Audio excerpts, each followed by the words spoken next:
Hello guys, welcome back to Mythos Talks. Epic adventure movies, mythology, action and Christopher Nolan movies నచ్చితే the ఒడిస్సేని థియేటర్లో ఒకసారి experience చేయండి. ఈ వీడియోలో movie story, performances, positives, negatives అన్ని స్పాయిలర్ ఫ్రీగా డిస్కస్ చేద్దాం. So without wasting any time let's get into today's review. Today's movie is the Odyssey, directed by the legendary Christopher Nolan. నా ఒపీనియన్ ప్రకారం the Odyssey simply marvellous and mind blowing cinematic experience ఇచ్చింది. Slow paced story telling ఉన్నా కూడా theatre experience కంప్లీట్గా satisfy చేస్తుంది. Christopher Nolan ఫ్యాన్స్కి అయితే definitely blockbuster experience ఇస్తుంది. పర్ఫార్మెన్స్ గురించి చెప్పాలంటే Matt Damon as Odysseus outstanding performance ఇచ్చారు. Tom Holland as Telemachus emotional సీన్స్లో చాలా బాగా పర్ఫామ్ చేశాడు. అనే హ్యాత్వే యాజ్ పెనెలోపి గ్రేస్ఫుల్గా కనిపిస్తుంది. రాబర్ట్ ప్యాటిన్సన్ విలన్ రోల్లో ఇంప్రెసివ్గా ఉన్నాడు. ఓవరాల్గా ఆల్మోస్ట్ ఎవ్రీ క్యారెక్టర్ తన రోల్ని ఎక్సలెంట్గా క్యారీ చేశారు.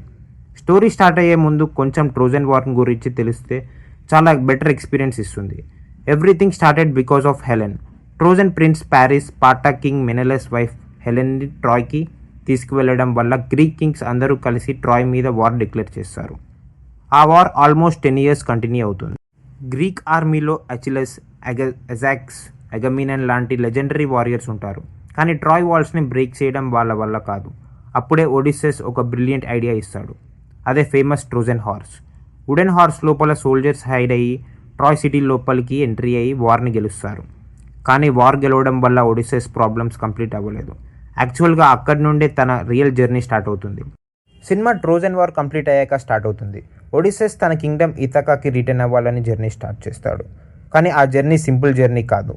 ఉరుములు, సీస్లో రూట్ మర్చిపోవడం, మిస్టీరియస్ క్రియేచర్స్, ఎవ్రీ ప్లేస్లో ఒక న్యూ డేంజర్. జర్నీ మధ్యలో తన క్రూ మెంబర్స్ని చాలా మందిని కోల్పోతాడు. ఒక స్టేజ్లో కలిప్సో దగ్గర ఇయర్స్ పాటు ఉండిపోవాల్సి వస్తుంది. మీన్వైల్ ఇథాకాలో 20 yearsగా కింగ్ లేకపోవడం వల్ల అందరూ ఒడిస్సెస్ చనిపోయాడని అనుకుంటారు. తన వైఫ్ పెనెలోపి మాత్రం హోప్ వదులుకోదు. తన సన్ టెలిమాకస్ ఫాదర్ కోసం వెయిట్ చేస్తాడు. ఈ సిచ్యువేషన్ని యూజ్ చేసుకొని యాంథినస్ పెనెలోపిని పెళ్లి చేసుకొని కింగ్ అవ్వాలని ప్లాన్ చేస్తాడు. ఒడిస్సెస్ వార్లో చేసిన మిస్టేక్ వల్ల ఒక శాపం ఉంటుంది. ఆ శాపం తన ఫ్యామిలీ మీదకి వస్తుంది అని భయపడతాడు. అసలు ఒడిస్సెస్ తన కింగ్డమ్కి రిటర్న్ అయ్యాడా, విలన్ని ఎలా ఫేస్ చేశాడు, తన ఫ్యామిలీని ఎలా సేవ్ చేశాడు అనేదే మిగతా స్టోరీ. స్క్రీన్ ప్లే ఈ మూవీకి బిగ్గెస్ట్ స్ట్రెంగ్త్. జర్నీ స్ట్రైట్గా చూపించకుండా నోలన్ స్టైల్లో డిఫరెంట్ టైమ్ లైన్స్లో కనెక్ట్ చేశాడు. స్టోరీని బిల్డ్ చేశారు.